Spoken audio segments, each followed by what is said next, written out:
Assalamualaikum warahmatullahi wabarakatuh. Perkenalkan, nama saya Dwi Yastin Nuraini dari Lokal A5 dengan NPM 2240402082. Di sini saya akan menjelaskan tentang supply chain management. Dalam melakukan bisnis, ada serangkaian proses untuk mengolah produk hingga mendistribusikan kepada konsumen. Rangkaian tersebut tergantung bagaimana pengelolaan supply chain management. Jika terkelola dengan baik, perusahaan mudah meraup keuntungan.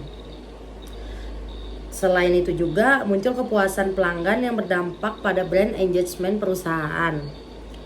Namun jika tidak terkelola dengan baik, perusahaan pun ikut berdampak. Karena itu, penting bagi kita untuk memahami supply chain management mulai dari pengertian, tujuan, proses, hingga strategi. Yang pertama, apa itu supply chain management? Secara umum, supply chain management adalah serangkaian kegiatan yang meliputi perencanaan, pengelolaan, dan aktivasi produk. Dari setiap kegiatan yang telah dijalankan, tentu saja menggunakan strategi biaya yang berbasis efisien, terkontrol, dan mampu meningkatkan keuntungan. Lalu yang kedua, ada tujuan supply chain management. Tujuan dari supply chain management adalah mengatur dan mengelola antara penawaran dan permintaan dengan baik. Jika mampu melakukannya, sebenarnya tidak akan ada masalah-masalah yang muncul. Meskipun begitu, kita perlu tahu apa saja masalah yang termasuk dalam supply chain management, yaitu yang pertama ada relasi antara konsumen dan klien, yang kedua ada pengadaan barang dengan distributor, dan yang terakhir adalah level dalam outsourcing. Ketika mengetahui masalah-masalah tersebut, kita perlu mengelolanya dengan baik. Namun tidak sekedar baik, melainkan juga efisien. Jika itu terjadi, keuntungan akan hadir di perusahaan dan brand engagement perusahaan tetap terjaga.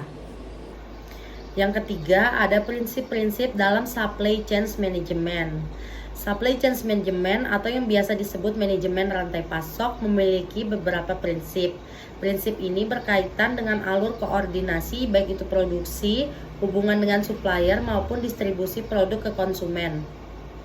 Bahkan lebih dari itu, koordinasi tidak sekedar fisik melainkan juga maya. Dalam hal ini adalah penyedia layanan perangkat lunak. Prinsip-prinsip dalam manajemen rantai pasokan. Yang pertama yaitu melihat konsumen berdasarkan kebutuhan atau permintaan. Yang kedua, membangun relasi dengan supplier sehingga meminimalisir biaya material. Yang ketiga, menggunakan teknologi informasi untuk menunjang rantai pasokan mulai dari produksi, distribusi, hingga promosi produk. Yang keempat, mengamati target pasar untuk kemudian menjadikan sebagai perencanaan dalam merancang produk.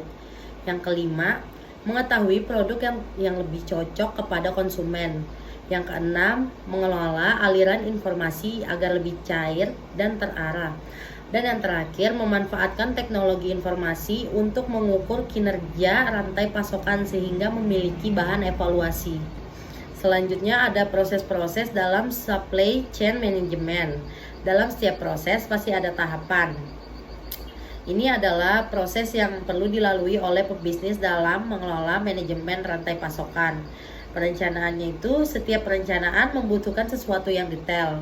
Maka dari itu, perencanaan strategi menjadi beberapa tahap seperti perencanaan produksi, perencanaan pembelian barang, perencanaan tenaga kerja, dan perkiraan permintaan konsumen.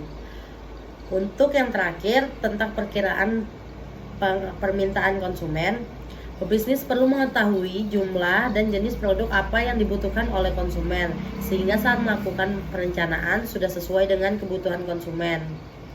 Namun untuk melihat kesesuaian, pebisnis perlu tahu laporan penjualan atau periode sebelumnya. Kemudian memahami target pasar terkini, apakah ada pergeseran atau tidak. Lalu ada pengadaan. Ketika mengetahui jumlah dan jenis produk, maka langkah selanjutnya adalah pengadaan. Dalam proses pengadaan ada beberapa tahapan yang perlu dilalui, seperti pengajuan, persetujuan, hingga pemesanan ke supplier. Ketika hendak melakukan pengadaan, alangkah lebih baik menggunakan perangkat lunak yang memadai. Hal tersebut akan menghemat biaya dan waktu, sehingga bisnis dapat teralihkan ke fokus lainnya. Lalu ada produksi. Proses produksi adalah mengolah bahan baku menjadi produk jadi. Dalam melakukan produk produksi, tidak hanya menggunakan tenaga manusia, melainkan juga menggunakan mesin. Bahkan yang tidak kalah penting adalah memanfaatkan perangkat lunak atau software.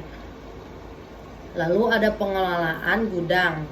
Satu hal yang penting dalam pengelolaan gudang adalah mengatur arus keluar masuk barang, mana produk yang masih dibutuhkan dan mana produk yang harus dilego. Bahkan mana yang merupakan dead stock atau hendak melakukan pengelolaan gudang, sebaiknya melakukan stop of name. Lalu selanjutnya ada pengiriman produk. Gudang sudah selesai, kita kelola melalui stock of name. Maka langkah selanjutnya adalah melakukan pengemasan produk. Jadi kemasan produk juga harus menentukan brand engagement bisnis, sebab dengan kemasan yang baik konsumen akan merasa senang. Untuk pengiriman produk, kita perlu menjalin relasi dengan jasa pengiriman, tidak sekedar cepat tetapi mampu mengamankan produk agar tidak rusak. Dan yang terakhir, ada pengembalian produk. Pengembalian produk dapat disebut juga dengan return. Hal tersebut dapat terjadi apabila ada kerusakan produk, produk tidak lengkap atau produk tidak sampai. Maka dari itu, untuk mengantisipasi hal tersebut perlu adanya sistem yang memudahkan konsumen apabila melakukan komplain. Sekian dari saya, kurang dan lebihnya saya mohon maaf. Saya ucapkan terima kasih. Wassalamualaikum warahmatullahi wabarakatuh.